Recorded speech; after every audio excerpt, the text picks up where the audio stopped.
Hey, real quick, I just want to share my experience with this Razor MX350 Electric Dirt Bike. Now, in my opinion, this is a really beginner-friendly dirt bike. It has a really straightforward layout. You have your brakes here on the left, your twist throttle on the right, and a simple on and off button in the middle.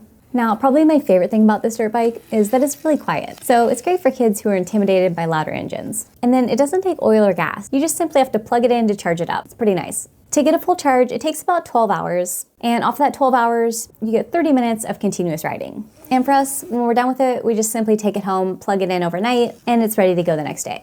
Now, it's said that this bike is best for kids 13 and older, and while I do think a 13-year-old could have fun on this bike, as you can see here, I have my 5-year-old who stands 3 feet 9 inches tall, who is just getting the hang of this bike, and then my 8-year-old who's exactly 4 feet tall and is getting ready to move up to the MX650. Now, I personally am a little over 5 feet tall, and when my kids were just starting out on this bike, I was able to ride on this bike with them to help them get used to it, and while the bike definitely feels a bit small, I was able to ride it just fine. So I guess it all just depends. Now, there are some pros and cons to this bike. One of the cons being it's about 70 pounds, so it's a bit heavy, but it's still manageable. And then the lack of suspension makes off-roading a bit bumpy at times, but it's definitely not a huge issue for my kids. And on the plus side, the air-filled tires really help make for a smoother ride. Then the nice foldable foot pegs, the sturdy kickstand, and the awesome decals are some of the other really nice features. I do think it's a great choice for kids just starting out. My kids honestly have a ton of fun on this bike. It's simple for them to use and seems to go a fairly safe speed. So I hope this video helped clear up any of the questions you might have had. And I think if you're looking around for a good beginner-friendly bike, this one's a great option.